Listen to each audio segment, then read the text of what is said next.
o pleje ni mo lo bo mo e mo ko ke ni che ke ni te brand mo sa ki ko sia bo lo bo ni di fe ni a wa ni di ni se a te wa yi na e wo ke mo pa bo bai e wo na ba ri ko mi ni wo ke ba wo ba ti ko lo wo we ka o wo ni no ni wo ya lo ala twa nu nya bra twa nu nya bra me na shi me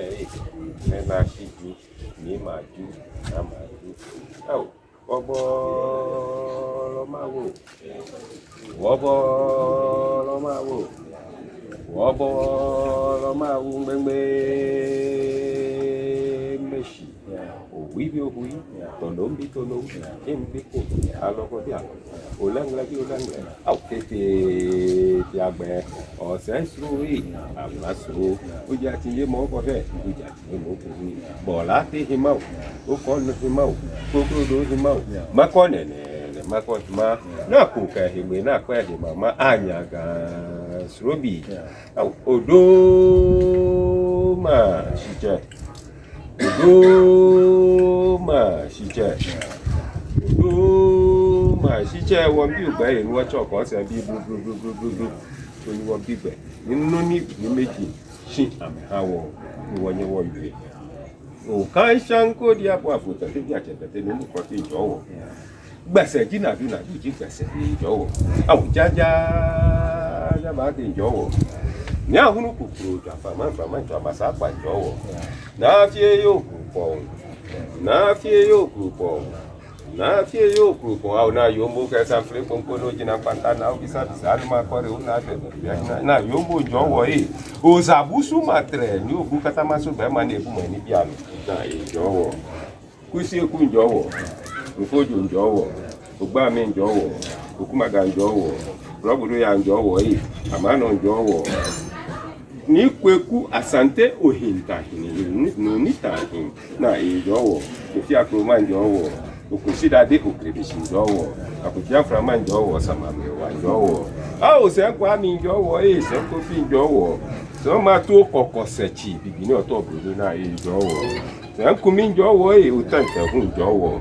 na obele sun jowo ka be fe jowo do ko jowo la to ko jowo kuku jowo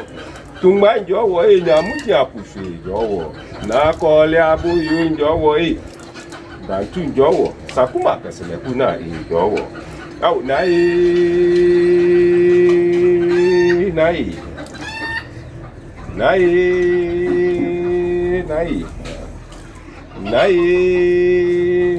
nai bosompo bo hia obolo ma wu ka ji ma wajin ka wo wa dubu mo no ko chebu na ka gbe ka bi ji wo be wo che ye nkoji npawo ye ma wajin mene nke ne hu ebulu wo che mo ko nu wa chi mo ko chi mo wo che ka jo butu apra ke bo langba ke ja da achra ke mo ko ke ja ko ka gbe sho na wache wala ye wala bia ye wala chema ye wala jema ye wala wache ake nene wo wulungma loi ni di journalist ameba amentawo osuble masaji wo gbeke bi ne waji meni esho no ba yubi wo npa fa dwemo nile anokwali fenye de jo keba na no na afi basabasa nye sale nye ha nye ji atu igbo hin ke migi nye ji akeja wo no ni ji jale ni ji anokwali nye keba to shi ni ko wo wie wo kana hisani wo kana hi haumo ti mo wo wie mo to wo ni fi mo efi manfe ekune ni la blu na je awo osu ni fe ajo ni wo panjo ko tapojo abashu o nshiko ma twa no manya abla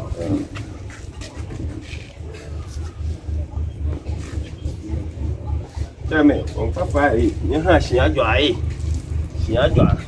ni bra kwa ka o twa to manya bra yo abaya bi lomo sorti ke kusunfo eloy ke ode abi mene won banyeden o made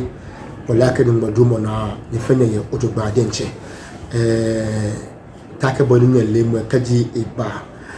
wo chana ne wo ka ba ka shi wo ka kasini kun wona boni gadangbe madie kamoshi eka mene mama ye mutuma ocham neji ansaba mene numajomo na woni neshe woche pana ni woke ba na saliba ni take boni eyo mani woche aji emutuka chonka kagbe wokenye eji saliba hishi wo tata fa anybody mani bro ablabe ne ofa na yes ba mte oyo ten sele dromo yo where okay tata miele ngbeji ansamba no ofa na bo hu acho mi wolu mo oni mumo noi osekan kan ku niji enyo osu nadu eklote wo osu nadu ke klote wo jo ofa na ye ishiba mi mene wakobana sanegba kaji eba osu yuno sane ni wanyeme amenkobo kenje manse wo mene wasanegba fe ba damo osu yuno sane boni abatoma eha ke boni ma kashi eha ke boni agbla sponge ke ha wo cheme koni amehino ke bashi mene no ni eya no ye osu wo minkebo kemba jenny TV no ko chata yo ofane kaji eba osu ka ke osu te ishishi osu wo plaque je ne same nigi shulawe sebe nuwa ba national here anwa me ka ni ba gba wona nuwa ba national here osudoku ni wa ke washe yi wasu okay washe mo ko odomogo no wona nsho wale akebe waje harmony okay wo washe chi doku baba be mi ni asente meke anwata batutu awo nu oku ose ku nkete wose nu wosa wo be ku ni woye wolo ni bla na kai ni na mi no ewo na ba cheje me osu doku okay loko ri efeto ma momo no wosa wo ba na eko okay wo wole osu doku ni na kan wolo osudoku bi a judgment 1926 judgment ni na kansande na ya ye wo osumaje no Frederick do wona eke ni Jonas George Coleman ama ye na kansande ni lo mi probonyo tibo ni etawo iko osudoku shikon fe na te ayi na kansande no mahabo na kan wolo ko ni ka mo ko bibu ka chona okay ha awoja me osudoku no su edenche peji wasu okay yo chata oyiwa don si ofa ne ani me yi akaji obakaye ji afipote ni afa ka jejem dani abashe bi ene kwa washi osu wem the year 1590 okay washi osu wem okay ni wabashe nshone na somewhere around 1620 okay before and after a year na 1620 ya waye bie ni blofoba ake eba mamo ni jikasle okay ni wanumo no seka iplele ejake wo PMI ni jinadu PMI ofli eyami no bomotuluwe ni ji blonyu wo na le to mofli no be eyanina wonu chome ni ji Kentucky ke lakote ejake lakote wo bani neke bobu romu ni nyemme ji ame no ameji shicheme no amenu amehi wonshi ni lakote te la to kwese ni bobu hunte obenesu ese ni ebalake ameke plotieke echiponi shi no fe ameshi ameha osume no ni blofu mete na manina wo nucho lakote ni eke emanche ba na ba yue ni amenu wonshi ake wo kusun wo wonye wo ke blofo nu an shi mo nwe ake ni blofo nu ele un eba jela yele wonye wo file no ahale sho mi gbe okay ni ema emo ye okay shi won ta ko ni o sha ifunu ko kecho wo ni won na no mi ma ake shi osu to be ni ogla mi ake ameje osu we dani amsa mete osu de ko kan bi inme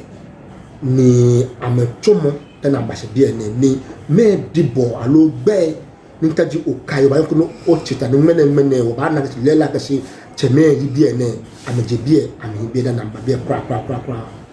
yo ni wafa wakan clash to he ni acho jame doyum doyum ye wo we mo mi shishiji dunjo Johnny dun yo mi le wo je me ya fe Johnny dun yo mi ya lo mi apamu me gba wo isona bi ana wa no wa je me ni amba tutu awo ye je me wo na cho mo he no wo ye me baba wo gboye ya je no ye me je ka bi na Johnny je jo papa ya goni yo he ni ji aduko bi agon anukwale je gon ni akole ye bede na no na gbofu ya anya akọ no amepata na yin baba wo dani anye akogon na akogon ameyo akwamu bi ewo wa domo wa ye gon ite suwo pa ke ba nso yigbe no no pa ke ba nso yigbe jona he ni wo bana ni wo to ni wo na nu ye jeme eja ke pele ke me jalo eji wo no nu le hihia wo hihia wo ye ni bi enyo no wo ke fi owo adi agba ye do no hu wo ke fi owo gba ke kukwe ke do e nu wo hu no nu ke magbe hihia wo wa no jeme ji he ni wo ba na nu ke magbe ko ye jeme ji he ni wo ba to ni wo ba to e lo mi akwa pe mas mo ni e balake ni wo hu wo fi jaloi majala ke makia ke jaloi wo ja wo ye wo je ma wo nu wo ke nye nu wo ja ni de ke je ma wo ne e gbi ye uchile mi ne asho le ni be na be ami manshule mo be no ka ji wo hwe ne ke wo ne ko helio gbe mu ke asho ja wo so le gbeke so le so ni o so le gbeke helio ni ke ya shon ni e balake akwa pem manche me chu bofu ina ba kwa ke meni jigbe mo ni ya no ne me yo je me na ke ni osu me wo kusun egme wo gbe wo hini fun no wo ye ni efte se wo ni nu wo yo fe amno wo gbeme ye wala titi na kro no na mba ni na gume ametu ifa to mo boni Joshua mete Jericho na ma na no ametu ifa no na mete na make akwa pe mancha ke meni fi ojo eni wa ni na me ko ke wa asu ame yo ko emi jawo ye konji meji ajamanti aji mmeti ya ye kon dan ye banye nye shu ya me ka je he ni ye yo yo nu o je me nu na ke o me ko ma ni be bala ke san wo pla lo he nu o ya wo she e ja je ni he nu wa hi aba shi wo nu wo hi shi ye to enjole mi wo na ke no che me ye he nu san ni wo pla ke ba nu wo ba ko go e ko nu wo ba she he ni anmene ato je me adenkrebi adenkrebi e okrebi awe mo ni ji ke wo cho ame me ko be cho ame chiripon okrebi e amewe mo e ja ke mo mi e won ko ye ma e ko be no ni wo ma gbe gbele no na ka wo no ni amefi oji ka ye ke amebi ke ni na te magbe cha lo ate mo mi na ma tutu ame na me mumo gbe bi na me ka me ba somo ba ja ame wo no wo ma gbele be ni to ko benke ma no wala je no nu mu ele un ke bi afata wa me na mo ne ke wo chene ni yo ma mi mtu na ke musu ni bi ne afoyi ne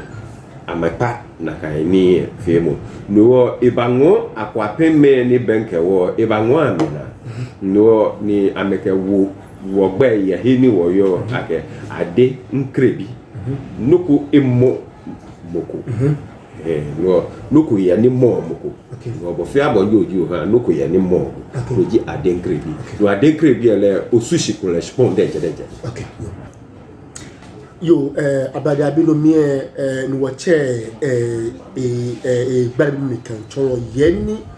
wache me amechomo ne dana mbashe bi ene kra ne ti ekuta ka se atoje ma ka se gbele ni chombo ni jeme se kamo ha ma ni wache atime ko kiha ni ka se mo yo chata o fa na lo ka wa ya go yo ni wo plaque je osuwo wo ba se doyum akwabu me ba tutu awo keta ni wona chomo he eja ke adukru ngo ni ma wo hie no ba ko onyo kole bede no anukwale amepata wonye mesa hi no men fiwe ni nagbe na ajofuye na ogo no ha yin meji ya wo je megbe doyum jo dunjo okay dunjo all right doyum okay wo be ka je doyum ni abase me wo je doyum ni wo ko nu wa se gon no wo pla atenu won ta wo igbe ka ke wo igbe be shop mi ngbe wo ta sho na ngbe wo pla ke ba bokagbe okay wo ba se ma eku no hini akenu wo sumo hini New York ke hini magbe ka ke magbe sune moto na ke shon adi agba ke ni ne hini ko yo wo ba se ko eko mi wo na ke nu eko bo ase je hu magbe eko ye je na kanu no wo ba jo wo he je me de bla ke kaji wo hwejo ye wajema waje en wo treka ba aye gbijufo ke suha ni wo ke sho jo ke wo hwe ne fi ake ko blema ni ma hwele ko wo ko ebu ase no kaji o fe do ko ye ko mi no ni brofo chole eko ejiji o ke ya shon ni be pi hu hwemo e afi hwane se ya fi ogbake okay no e ha gbe mo ya shon no akwape mancheme amechu bofwe na ba kweno ni ya no ye ko emi do na me ba lele ambani na wocheme ni wocheme blema bona amehinshiji ameye ni fun okay lo mun ke ni fresh ni je ni ne momi no ameye okay no ameye hewale na me titi na me kro no ni be me ba ni na me na ka me tuifa no amake ame manchema ke meni wani na meni sho jo eni wani na wote wo he ni wona me se ame konji titi no ye ame wi mo mi no ji aji mmeti ji ajemanti okay no ni balake kaji na kan be won wona wole ake me eba filiwo wona mba filiwo wo ba na he jole to wo ni wo na he jole ye do yumo no sani wo nye no wo nye ka si be application ka no wonye ni na dakubi dakubi fa wonye dakubi fa kemba no wa na wo se dakubi jo yin wona ka si ko yin si jo no agba ona no ko gon eko no na hangon ni wa ko dan wona ka si won che ko hu ye jo na ngbe nile iwo ni ja gbomo pe keja no kaji wo ye ate lailemo lo ate magbeti lo ate momi ka ma tutu ame ka mu mo bi e kete e ka ya le no wo je me gbele ma okay no yin me gi to be na tutua ne ke won chene na mole ni wo ba fe ekusu wo hale ni ha je me bajo no wo cho je me gbele no na ka ni ba wo akwa pembi ni yo wo na ha gbopa no na me na ke wo lele agbene je me ejo na me ke wo lele ade nkrebi okay ni nuko emokolo okay no ko mo mo okra bi awie mo ni e bara ke jeme wo hin jembe baba wo jeme wo ke odai koto lo maka ke ode koto ni lo mi le egbo bi omle lo e ha gbobu wuro okay ode koto le gbo bi omle lo e ha gbobu wuro okay ni wo kele pe ye je wo ke wo ta wo igbe ni ke o mi unu ncho ni agbi omle lo ha le be nkenye ba okay no ode koto ji mo ni nye wo hie no ba ni na gbobu ye inshonena okay ni ji bokete la we tulu okay no ba ni na le inshonena okay nu ba ni na le lele ye wo se ton e ba hin je medan e ba hin wo su doku ni le eson neke won na chole ozabusu matre ni ji obu e hawo okay no be wo ba ni na wo che okay ke wo nyemi fe no eche ejemi ni ji la kote adu awoshi ni kele wi ni ke o wo nyeme ni wo sha me se ambashe no ani wata hi ko ha mi no la kote chie kete la to kwese la to kwen ye wo ble ma he ni Barclays Bank teni mene ake ni ne Kentakita yu statue ema la to kwen jeme yo okay no la kote chie kete la to kwese ni le numu hu e ha wa je le gbekese obenesu okay ye la polyclinique ese okay e bati okay no e bashi le ke si pon chwane ni je ni ne nshone na hu ka gbe ade gbe bi ni e bashi ha wo e ja ke cloté e si pon ni nunwa ke la kote ama meja si pon no na me si ame ha wo be e bacho cloté wuro mo fe cloté wuro mo e property na ake ha le ni la un eyi ona ni jeme e tawo machine ke no ni akesomo protein okay wo je ma waji ni o ke ba hun sipo no mi hun wo tawo no ni o ke somo je ma waji ye okay wo ke ji ala pe la ko je ma wo ala ke je ma waji ama me ye dana ba to ma okay no protein wo ba ni na okay nyamuji wo ba ni na le tumbai wo ba ni na le afiye wo ba ni na le ahun wo ba ni na le okay si akani wo tubole ambasuma ka si infoni samo efe noko ni amena no mi mai wo ba na twi kunu no ya le ekome koni ehane wo ni kasimo ka ha osuno ya ke ni ke eshure mo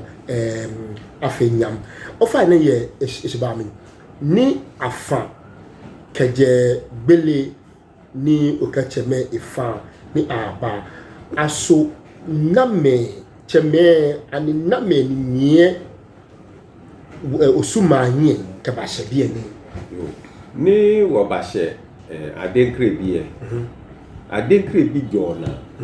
jeme wo che ni ji no ipeneku esi wo no enyami yo te esi ha ke esi du okay si ona ke blema himi ni ji wo cheme ke fie wo sumo no ke na kan wie wuro mo e wo sumo no ke na kan wie mo pa okay ni wuro mo e de je wo wie egbele sa o fa le no wo ke ji wo ke esi pe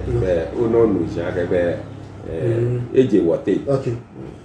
no le je wo te do mi enga enya muso okay ni enyami yo ke wo jejeme ke ba se goni mene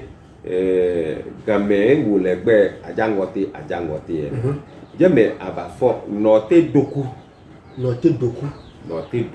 okay jeme afole jeme wo hi jeme afi baba o okay ke ni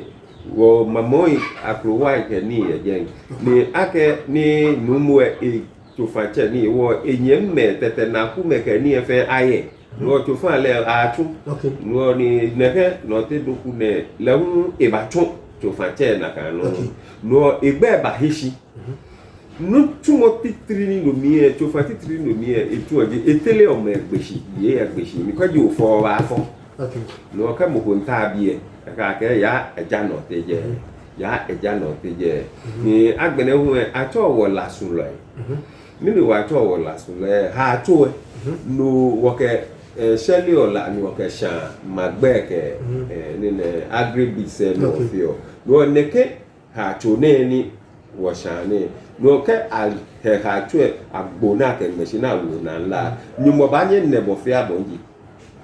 bin kan mo pa still ka play apply here no la emi no na han ko ba no fe ke bala ke la bo jeme abako la no ha to ko bra le bi no fi wo cha ka osu o ba nyo su ka je bi e ka ya ni ne winiba ni la mana bo ni mana no no ji wo kan no ha ne na du ro mo fe na du ro ma cho le la su ro okay you want ni limbi akashi na kan go je aja ngote okay eja dote okay fine you be ofane memba no of politician ke je you se go no bo na go no ke te o na magbeke ni e chon no wo ye jo no ba ni na gbo bi lo e ko ni atole kwa oblenya okay mi mene wo cho na akrowa kwa benya okay kwa benya kwa oblenya ni wo ba ni na ni lo mi e nujo ye jeme ni nujo na wa to shi ye ko emi he ni nujo yo ni wo ke magbe fi no jeme ta fla che jeme wo yo ni wo yo ba ke wo yo ni nye wo hin le hu eshi wo ye jen no le eshi ni mo fia mo ni yo ga popa ne no fe lo mi ale ake jeme acho je osuko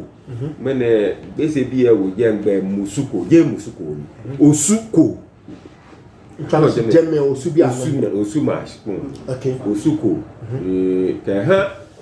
ni ne magbe fi mo ewo ni ye ke yin a clash ke ba je he ni wo cho je me ha to e ja ke ni me ke ha che ne e je me wa okay wo je me wo na le wa okay wo jino ni wo ba she ha to okay ni wo je ha to ni mumwe ode plale mi ode kutu kwa blenya kuta amli ne ke gbe me te ne wo le ni gbo bi lo e wu ji ni wo ni ode kutu ba nye ni mwe yin ke ba ni na ni ne bobu ye ishone na okay e balake wo ba na plotie wo ba shi okay o fine kama bie asoni nyaba hye bie ne kwakwa ani nyeke sen alo wonko ba wuro moko be ni eyin sen wuro mo won yo no wuro mo be sen no wo ke sen ko kra ba fi wo je ma won baaki ke na duwe no no ke ba okay wo be na gbe kwakwa na me an na mo poten mo ni nye che ba na abahye bie kwakwa no te doku okay yo o fine won won no shiwa akashi no mi ni abahye bie ne ake senko ba no ke di ma o fine o ke ani won enyi na ke ba waje enyu di noni di waje bana nu ke ba di nadu ke baaki okay si won ni nuele wo shiese ni di ozabu su matre no gbobu e ba shon okay na kan wo ye osuwe okay no le wo shi okay wo ke ba okay si nu oba bi e wo ba ni na ye gbobu ko em okay yo o fine ke o kan wo jin ko me chon akashi ni nyaba ba bia ne no mi enye ke moko ni atole kadi epe ni wo re chon akashi kin odue achem ni le yola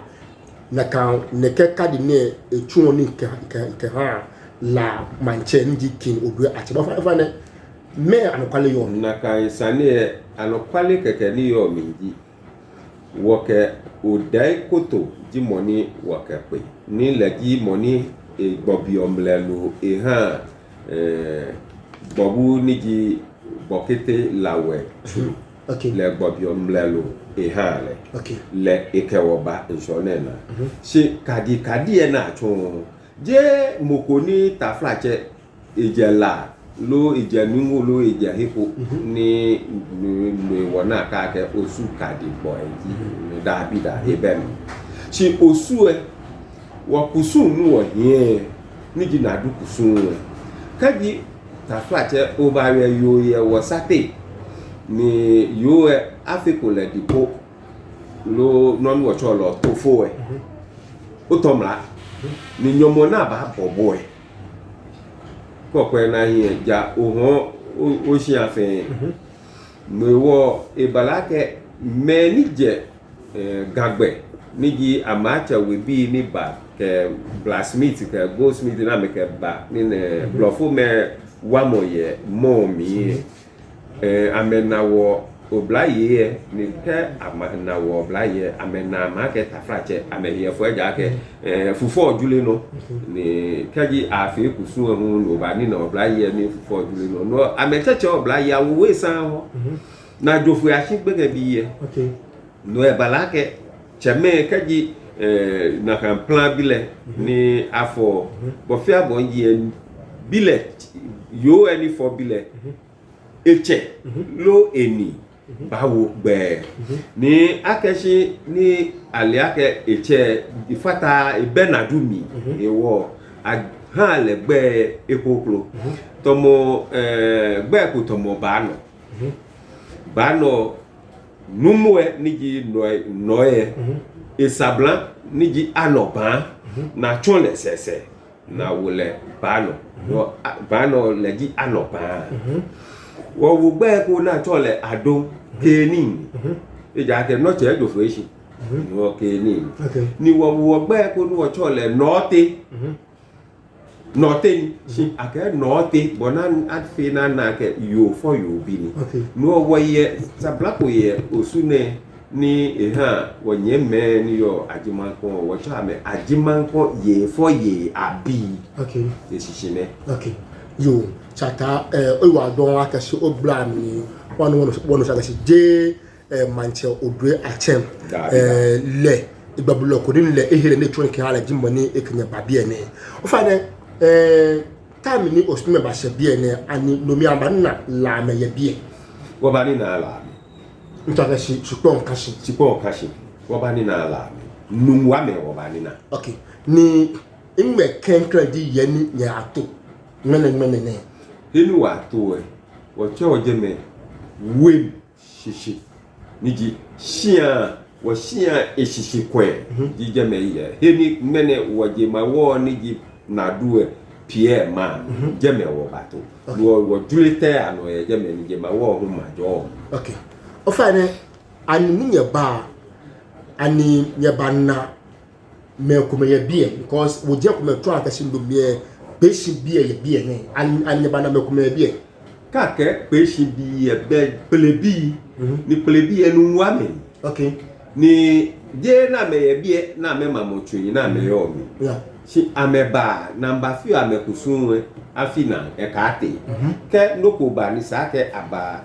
klotie na ba fi kusunwe amba dio amemusu amefi ameno fi ano no ame jimenu ba na no mu ke wo ka jinye ba ni hu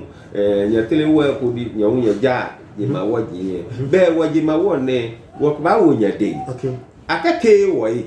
ahun hu ha wo chi akawo de ate wo kwe ni wo fe kusun fe ni wo hale ni wo bona fe ni wo ba na ni bi na ke fi okusun e wo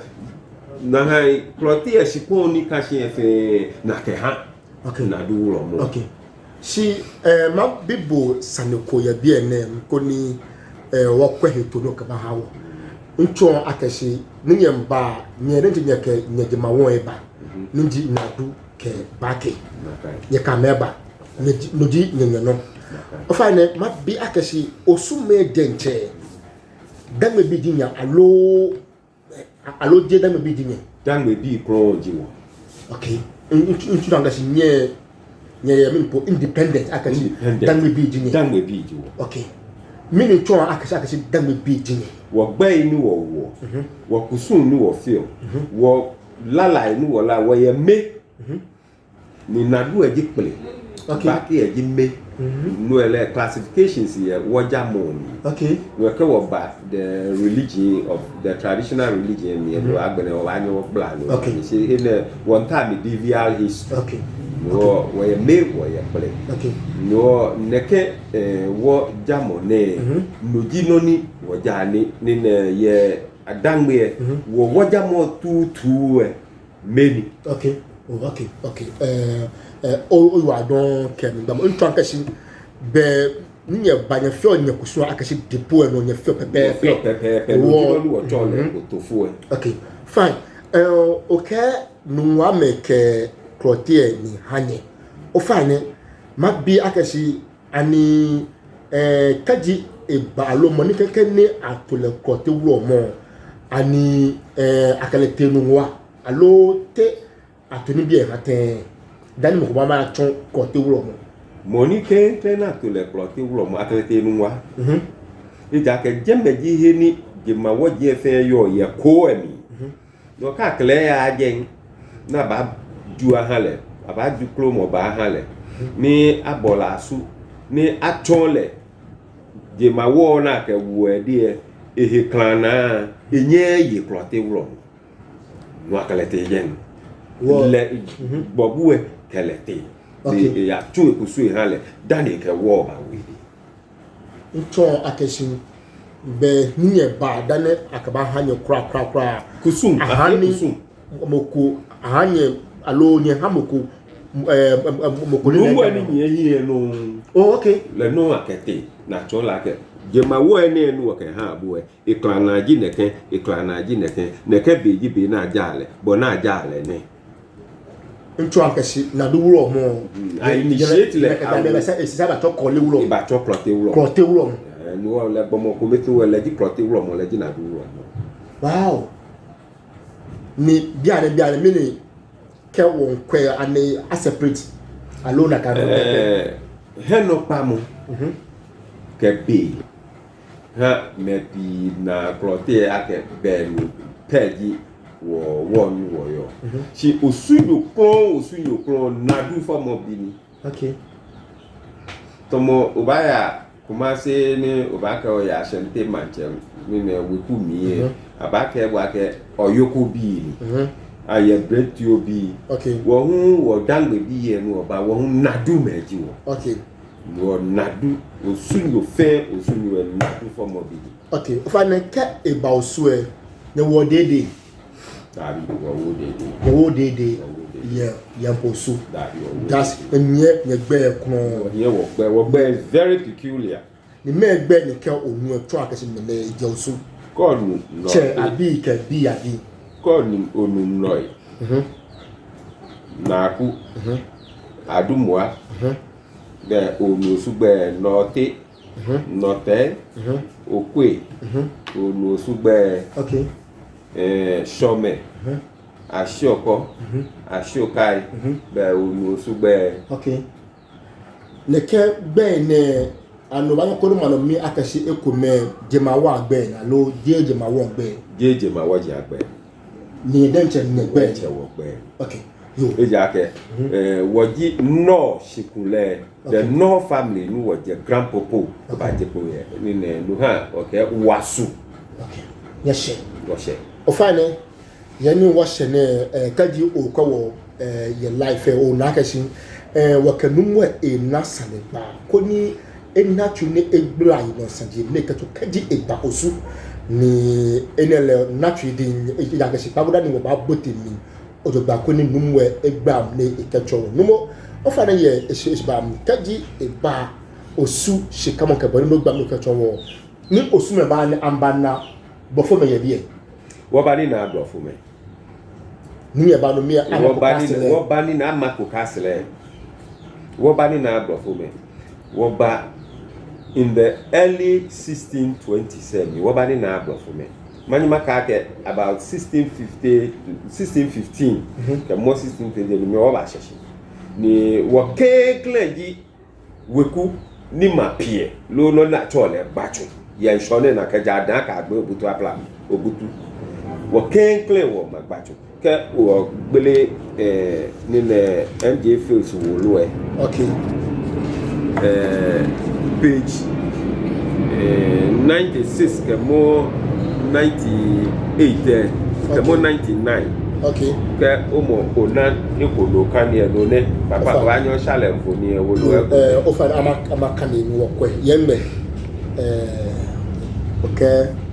No ko kan le kaje nwe e bi ene ba na ke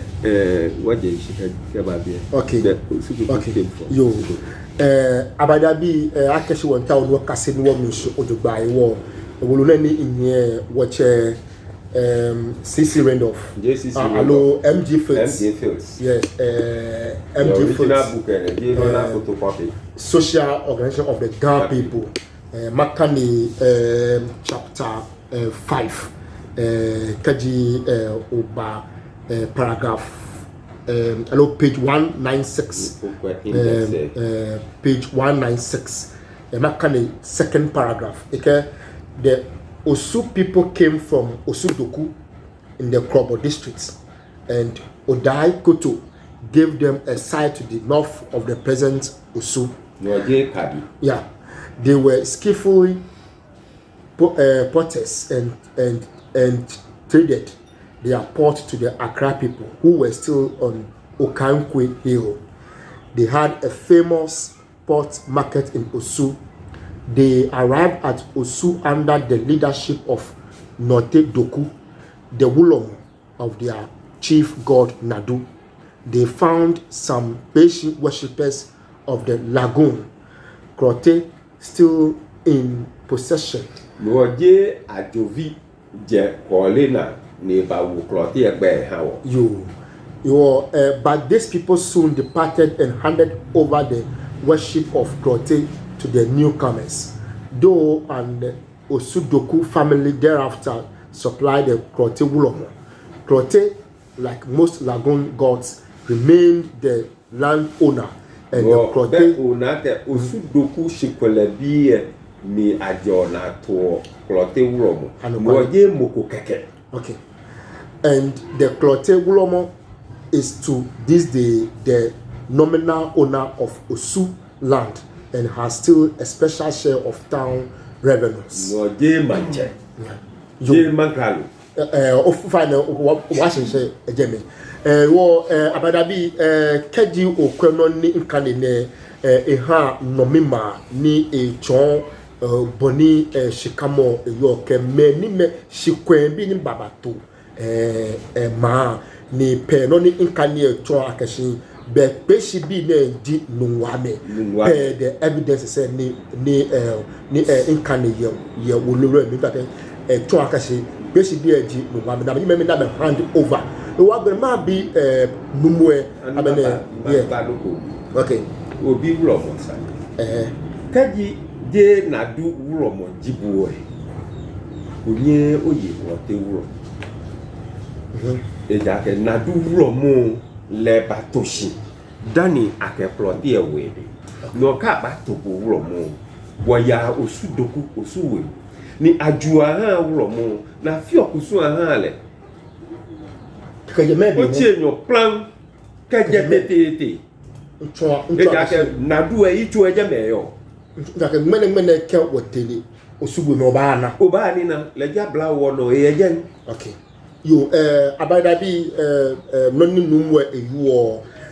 wo Jenny DHTV name wo ba fa wo ba ajeme ni wo ba bi esale koni efe no mima koni nyana noni ete no ka no ewo ni esa akashika ato wulomo nadu wulomo le mo ni eya Osuwe shi Krote wulomo le ajonu wa balo ayanuwa na atole oba wo promote ni butru na to le butru e ke wulomo ko jehiko ne ke le eso butru e ta flache anwon we ma akemi abasa fulo. Okay. Eja ke gbobu peso butru. Okay. Yo abadabe be ka obo sane no wo lu otu emi ko wa adenche pe no ni wonumwe ejuo chon akeshi ni ameba nungwa me ye bie ni wolwe ma mi akeshi peshi bia na she masa mama no mi eko nko no wonu shi odogba ofa ne amaka ne wolu eko ko ni wotobola anu shi odogba Macha Ulwegbe, Social Organization of the Ghana People, chapter 5, then page 196, the second paragraph. The Osu people came from Osudoku in the Krobo district, and Odai Koto gave them a site to the north of the present Osu.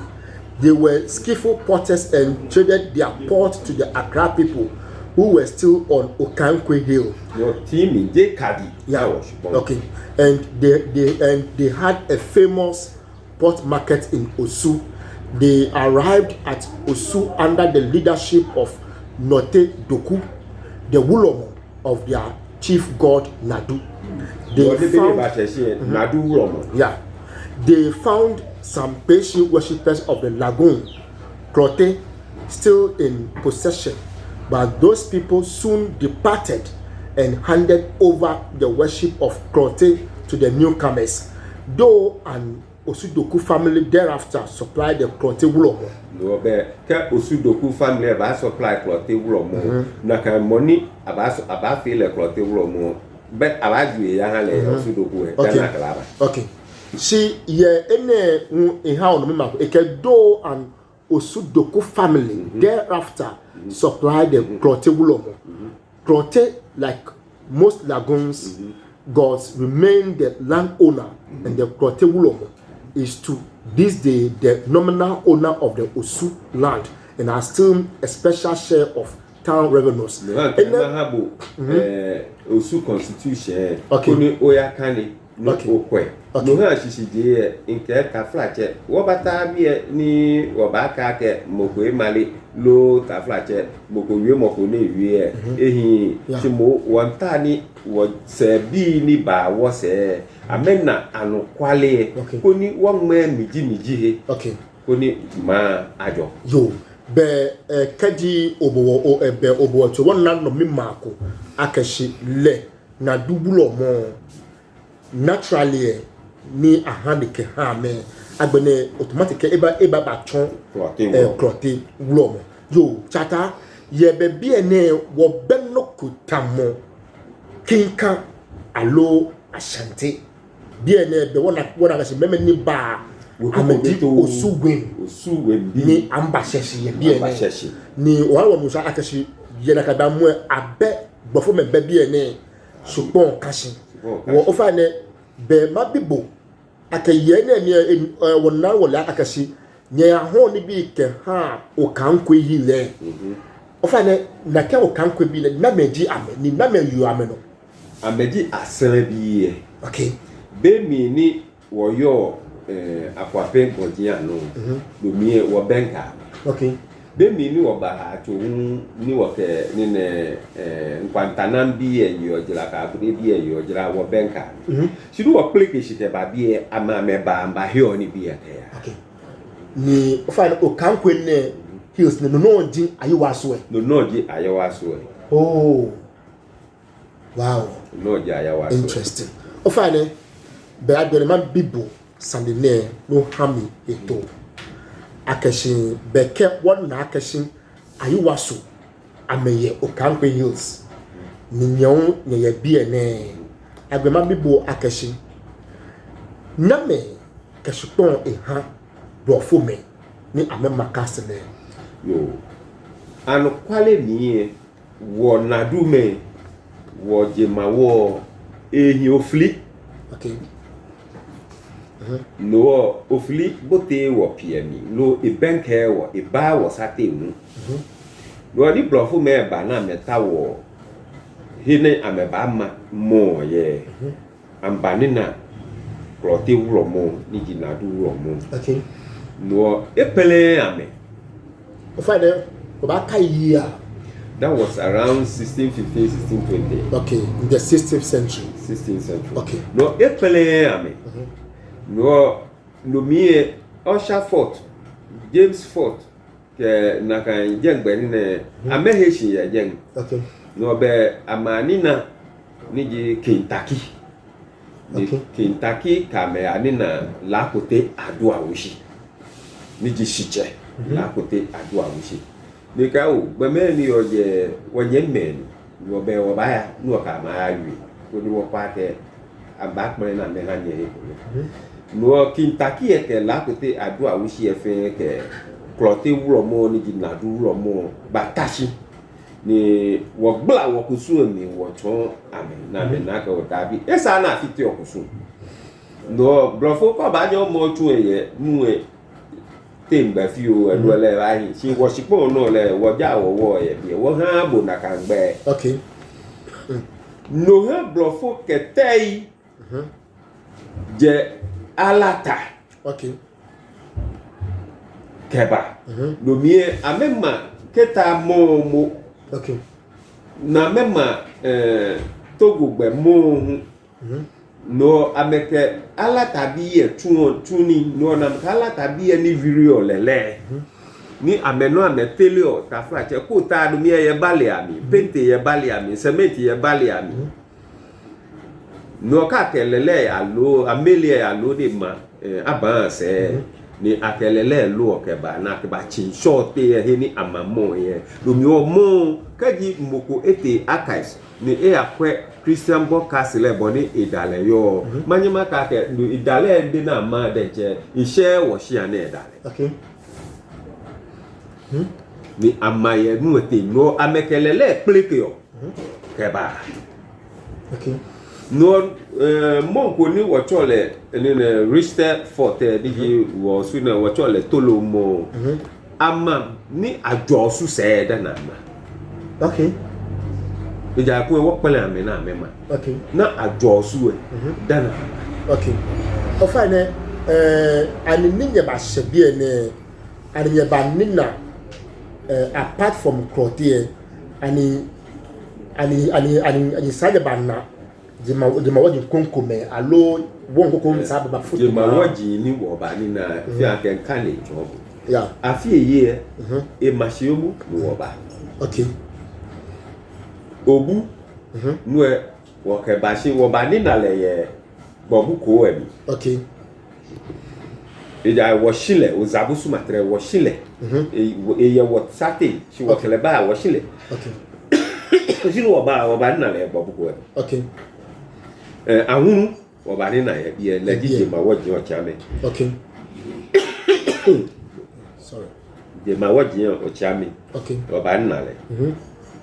no ne ke je ma wo jin ne wo ba ni na le ke ploté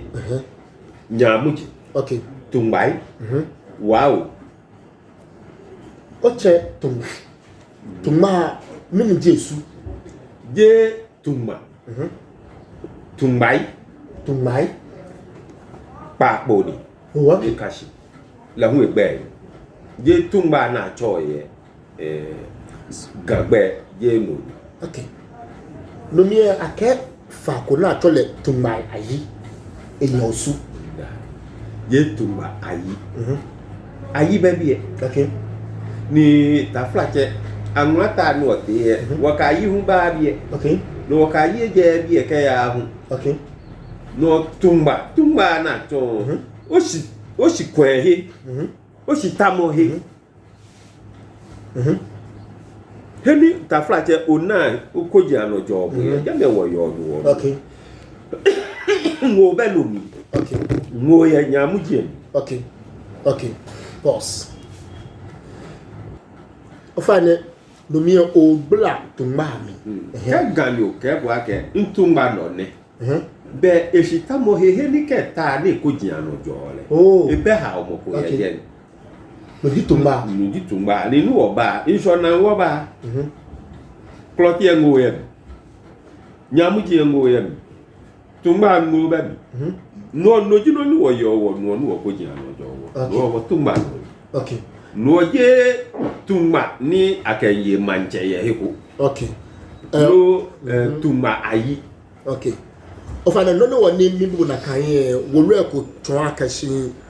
before me na ba cha ne kanu ne amola ke tumba because of mu enyi Edion. Te blofo mi mo ni jitumba. Ah, na ka boni ni aye. Limpa chan record encyclopedia mi bo ba na tumba ye. Okay. Yo be wokola ka sinoni anoni atwa ka fa tumba ni ni die na kan. Je na kan de be. Okay. Mene je course mo ko je bi oba gbe ke bi a to. No pa ka hin e di on. Yo. Abada bi woke na kan tumba fa na ba ton no kunna kwebo ni esikamo yo ke agbene krote nene woke fe ba ton kunna kwebo ni esikamo yo ha chata be agbene ye ni wo hye agbene o wan wonna akashi ba ni aba be aba hishi akashi osugwembi ni o wan wonna shi akashi be na aba no mie abelo kotumo brofo yo agbene o wan wonna shi akashi biba akashi be tebalete ni agbene neke cast na ebaje because eye wodi ni akashi woche okankwe di money sign neke agreement na eke before me sije osume fa na me anokwale nwoji ni nkale fe na ko heko ni okankwe sign wolo ha blofo yo na kwa ma osumo eja ke wo woji ni akanyo ni ji wo blema woji efe wona wole ake tayami ni game ye okankwe yo ewo okankwe egboya ya waso. Okay. Ni bene yo ya waso blofo yo ya waso. Okay. To me blofo yo ka sign na kan wolo lo me asele me ba ko bie ame ya waso. No te blofo yo money okankwe ke sign na kan wolo si kam ame ta no kwale manche taki kenklemo taki tayu kenklemo Ntwa shi after ayawaso so me Usher photo ama. Okay. James photo ama. Okay. Lighthouse afi. Okay. Danny Christian Bokuba. Okay. Wo be ka eba osu castle ni bi femo osu he bem eja ke wo ke wo sumo blofo nyo no me wo lo ke blofo nyo ba fi ni wo mwelegbe ni ba wa sapi. Wow. Wo ka ba shi mene osu benefit ka je castle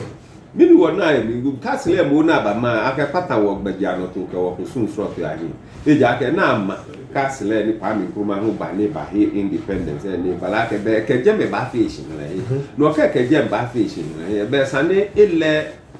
ehu suami. Yeah. No jino ni ebake himbeji aka o etani esaje me ko ni wona he ko ni ka ji wo ba hwe ye no wo hwe de ke fu afa bank e bole wo de ke security bi a twi ba mo wo ko to de boy wo no ye abada bi ano kwale ka ji o ta no ye mo ko no ke no ba mo ewe mo ke ko mo eja mo. Okay. Abada bi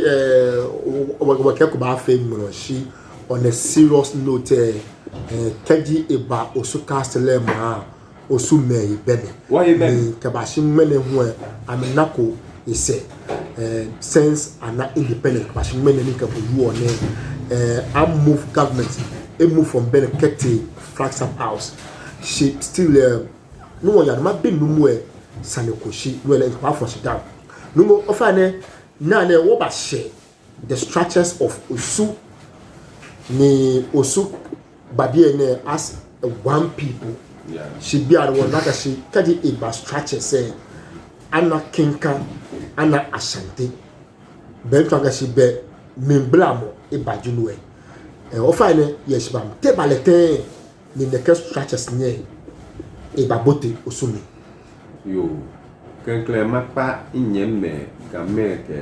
wo chiche la kote adua wushi fai mi ma yue na ke yue mo ni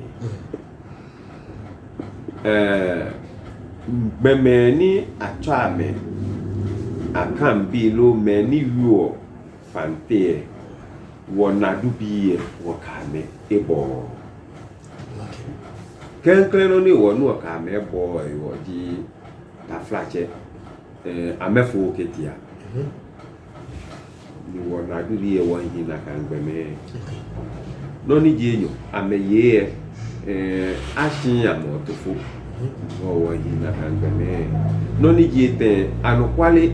amegba wo na ma me ha wo fafa igbeso to ni wo fa fe okay ni bi ni wo yi fe ameyo okay no ni wo fe amefio okay ni balake neke wonye me obutu bi na hu na hangame no ni amba wo aprodo yega ni amebenga wo la na ngba mo okay no be e balake sana anakpa ni na wa na ke tia ja me tun o panwa ni abache ni mwe sika akete ni taflache ayashiakan makake ashiakan ko ye won lo ka bi ene bo no ni enu mi obutu bi emple je me ya ka me no ko ye won lo ka bi ene bo no ni chete ke je show mi ni wo ko na me fi anu yin ya me chamo no mu afon woro emenu mi ni wo ke na o sekante Trankasi naka akwanhye ni ate melumwe nite oji o sekan la ko ti adu awo shike wuro mo lu pa e be obutu bi enko wo getri ye no san wo bu awo ina no shu ani no ni te jepo e be san anyi amese no ke wo ka na asafo lala na la ke fianku ya ko ya du nyanya no Trankasi osika je akashi adeboro ko ni masishimo afane ba nji numo noy osika le fan ni ba oh no te doku bi ni ba ye wo okay le fan ni ba ene aye lomi mayo wo ya le te ato gente osika ni namo nyem ga popa ni no fe ngba to se awo se kai jeme no alo o super na o super lo suwura mo pe ji se kai ni tron akashi ye nakabia mi lumwani ya pefe mo koko nye ni fasika bi okay ben kebo akashi no te do ku eni ji aja no te ba chen panchen okay all right yo chata me lo gbe no ko na o ke ton gana be bi fe to yin nto ye meji e ta flache anopale ekwe no ole no ne te no ye se si no ko te no ye se ni o ta no na sinu ole wakembo won ta ko ni sanegba ya no no la no mo e me bla mo twa kashin ate akwanshi ko ni te ni ate ni ai play mo butu bi ke won play ke cafe play ne osha for to se ne ni ke mo ni ne am play jame ni jame hu efe to mo abami na lo wa no butu bi e ke won play mo be sani atogba ko na hwe am lo nye ame e ja ke ame fe to mo chofa cheme ni won won cheme ke wuro mo wo ke ho mpan ke ni bi o ke tun ni nchi na he obutu bi na ke mo aka me ke ni ame ho mpan me tun okay no be sani aka mo ni ba nya mo na okay no ni himbe je pe no what the jo ke bi e no no ni chete ke je nu mi ba o fine neke tennis and no onu e bi to mo Elijah ke ni ne bal